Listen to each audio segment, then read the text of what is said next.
기도하겠습니다. 사랑이 많으신 하나님 아버지 감사합니다. 하나님, 우리가 영상으로 예배를 드리지만 우리와 함께하여 주심을 믿습니다. 우리 성도님들 첫 시간을 하나님 앞에 드리오니 그 가운데 함께하여 주시고 하나님이 예비하신 풍성한 은혜를 허락하여 주옵소서. 함께하여 주시기를 소원하며 사랑 많으신 예수님 이름으로 기도하옵나이다. 아멘. 오늘 우리에게 주신 하나님의 말씀은 누가복음 7장 1절에서 17절 말씀입니다. 신약성경 누가복음 7장 1절에서 17절 말씀을 저와 여러분이 한 절씩 교독하시고 마지막 절은 합독하도록 하겠습니다. 예수께서 모든 말씀을 백성에게 들려주시기를 마치신 후에 가버나움으로 들어가시니라. 어떤 백부장이 사랑하는 종이 병들어 죽게 되었더니 예수의 소문을 듣고 유대인의 장로 몇 사람을 예수께 보내어 오셔서 그 종을 구해 주시기를 청한지라.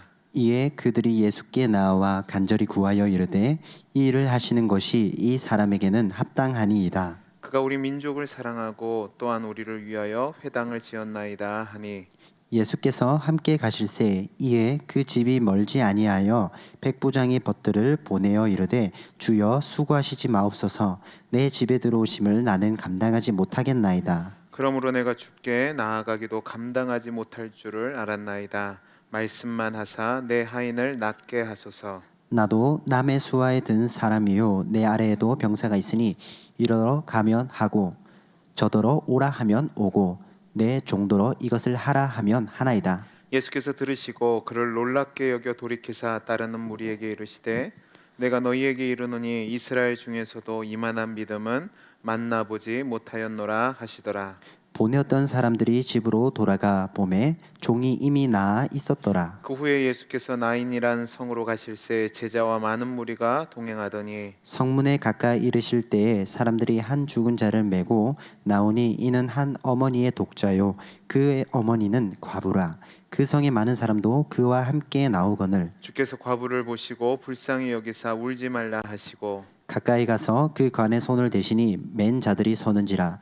예수께서 이르시되 청년아 내가 내게 말하노니 일어나라 하시매 죽었던 자가 일어나 앉고 말도 하거늘 예수께서 그를 어머니에게 주시니 모든 사람이 두려워하며 하나님께 영광을 돌려 이르되 큰 선지자가 우리 가운데 일어나셨다 하고 또 하나님께서 자기 백성을 돌보셨다 하더라. 같이 읽습니다.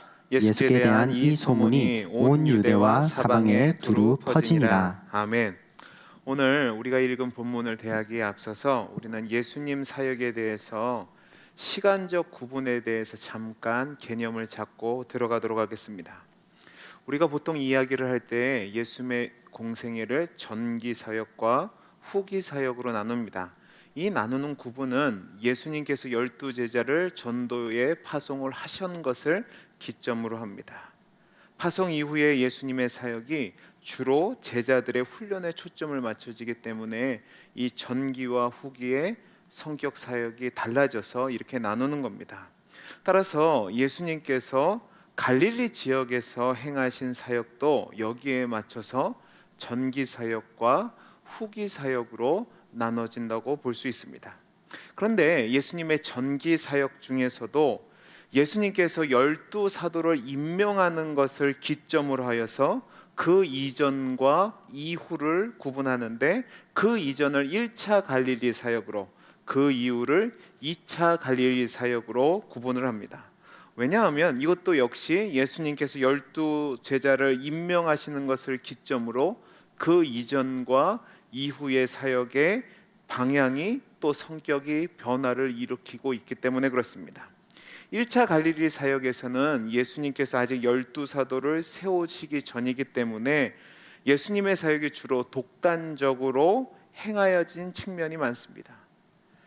2차 갈릴리 사역은 12제자를 세운 후이기 때문에 예수님의 사역이 사도들과 함께하는 성향을 나타내는 거죠.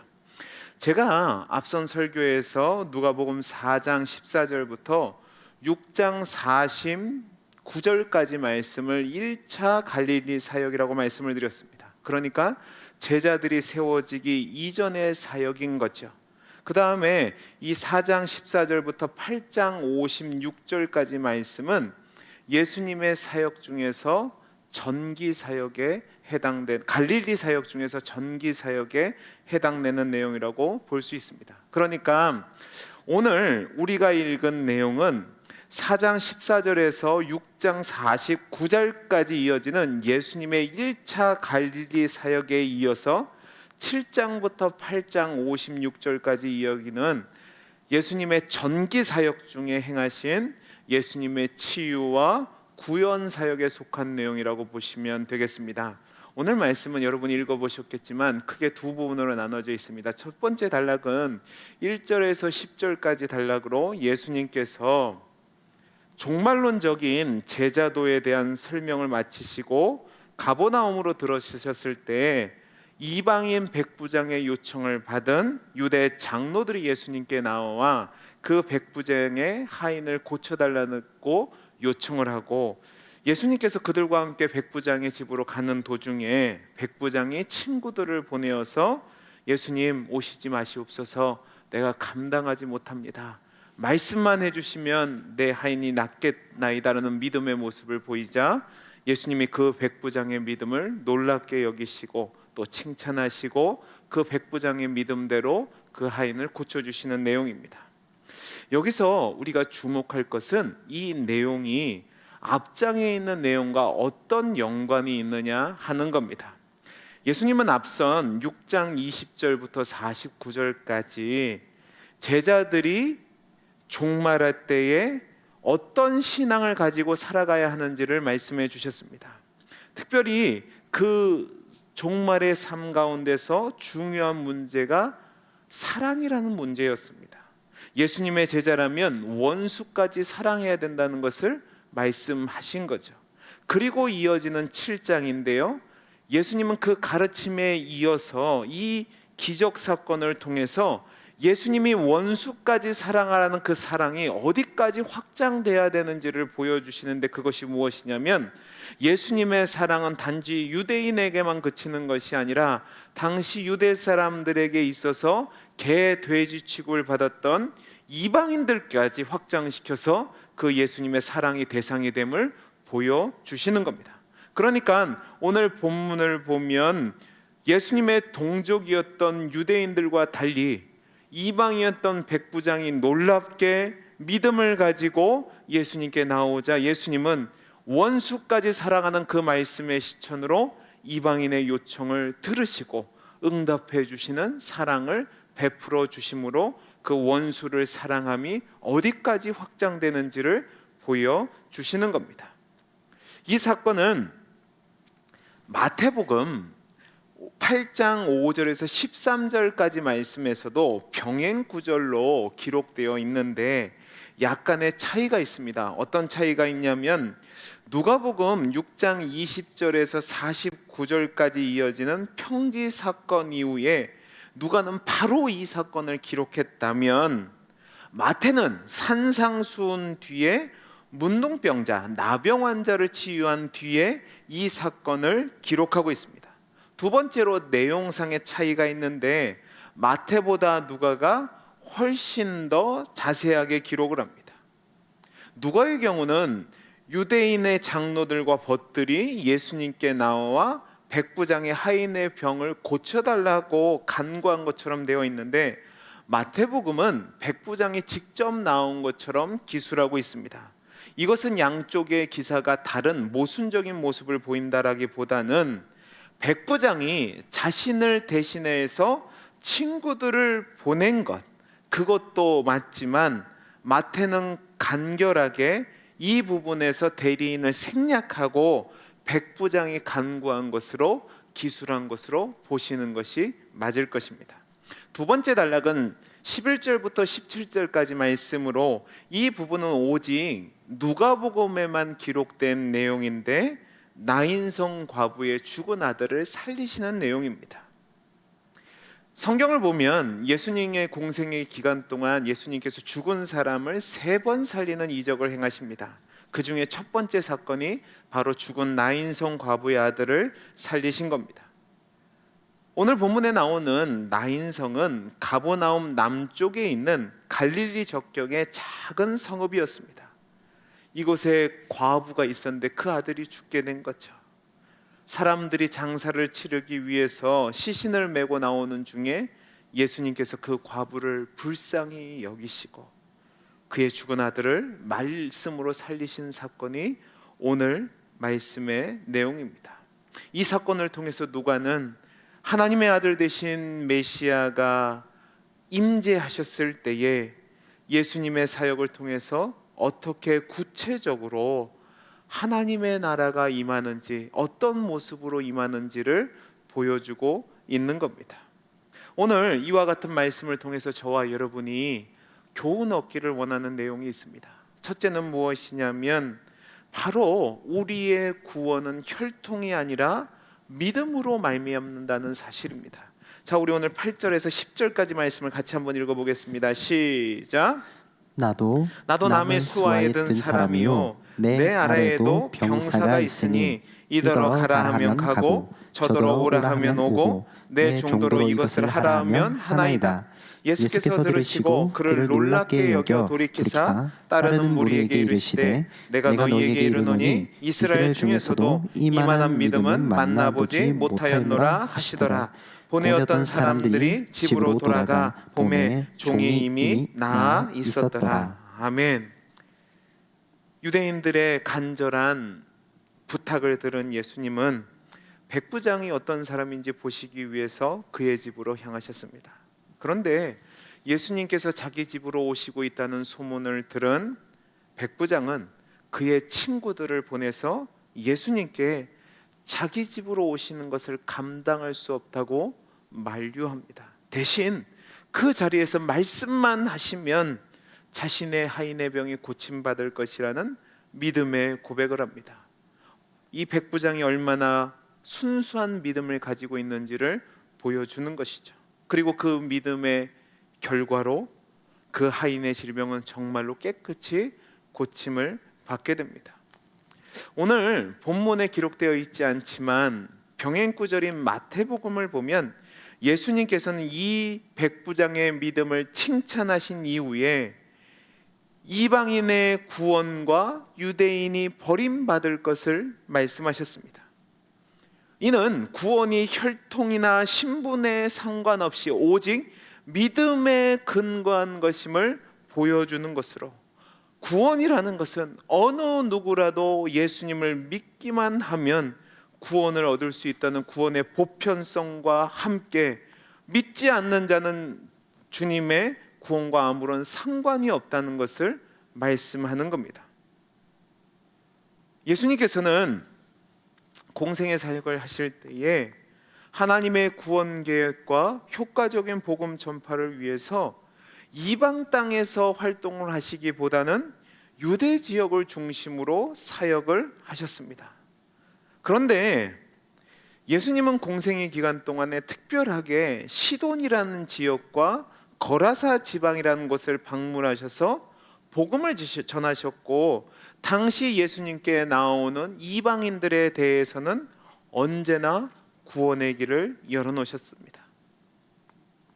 이것은 이방인들의 구원에 관심이 있었던 누가에게는 대단히 중요한 의미를 가지신 것이었습니다.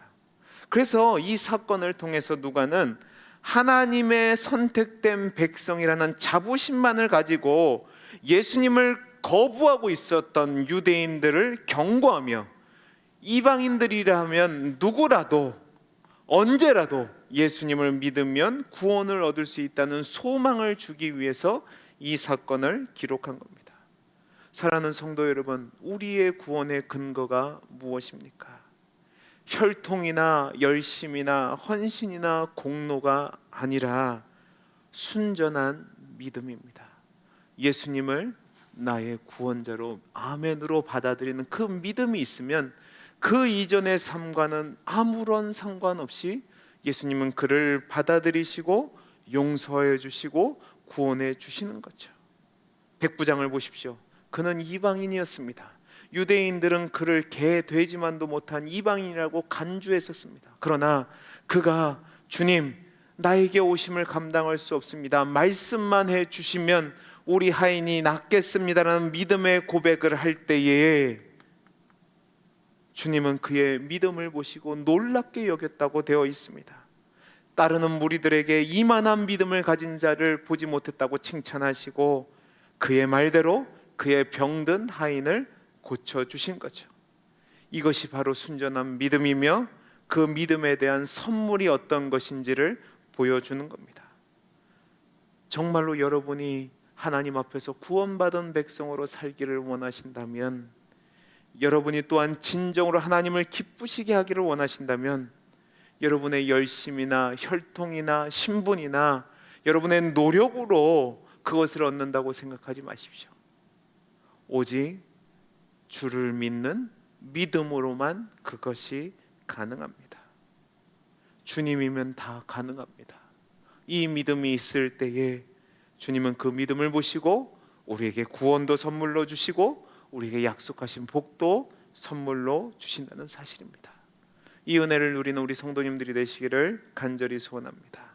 두 번째로 오늘 말씀을 통해서 우리는 우리 주님의 무한하신 사랑을 발견하게 됩니다. 우리 오늘 말씀 12절에서 15절까지 말씀을 함께 읽도록 하겠습니다. 시작.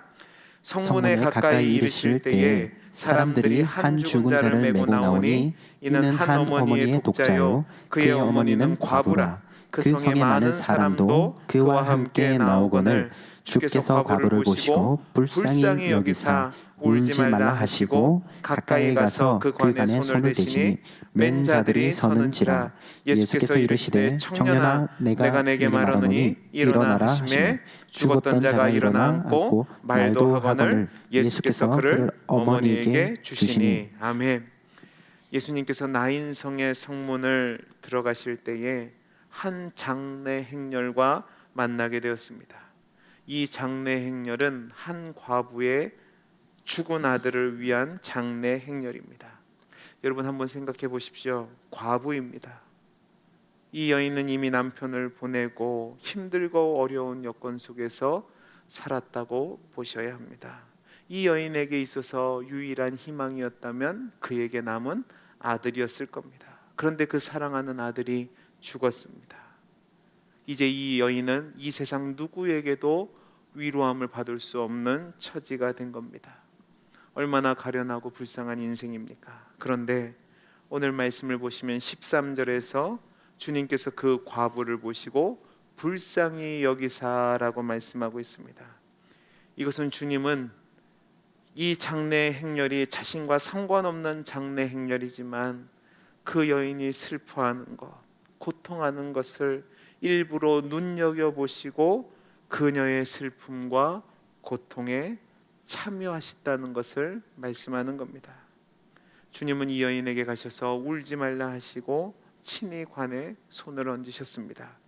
여러분, 죽은 자의 관에 손을 댄다는 것은 제의적으로 부정하게 되는 것을 이야기하는 겁니다. 그런데도 주님은 전혀 그것을 개의치 않으시고 관에 손을 대시고 명하여 일어나라고 말씀하십니다. 그리고 그 명령에 따라 죽은 자가 다시 살아나는 거죠. 이것이 바로 우리 주님의 긍휼과 사랑의 모습입니다. 주님은 단지 고통에 참여하는 수준의 긍휼을 베풀지 않으십니다. 그냥 아파만 한다면 얼마나 위로가 되겠습니까? 그런데 주님은 능력이 무한하신 분이시기에 그 죽은 자를 다시 살리심으로 죽음 가운데서 슬퍼하는 자에게, 낙심하는 자에게, 절망 중에 있는 자에게, 한탄 중에 있는 자에게 기쁨과 환희와 영생과 생명을 주시는 은혜를 베풀어 주시는 거죠. 이것이 바로 주님이 주시는 은혜와 사랑의 결과입니다. 그 은혜로 저와 여러분이 하나님의 백성이 되었고 그 은혜로 저와 여러분이 구원 얻은 자로, 영생을 얻은 자로 살게 되었다는 사실을 기억하시기 바랍니다. 여러분의 삶의 형편이 어떻습니까? 여러분 혼자이십니까? 슬퍼하십니까? 낙심하십니까? 주님이 지금 여러분을 눈여겨보시고 우리에게 손을 대시고 우리에게 새로운 생명과 새로운 역사를 일으켜 주실 수 있다는 사실을 기억하십시오.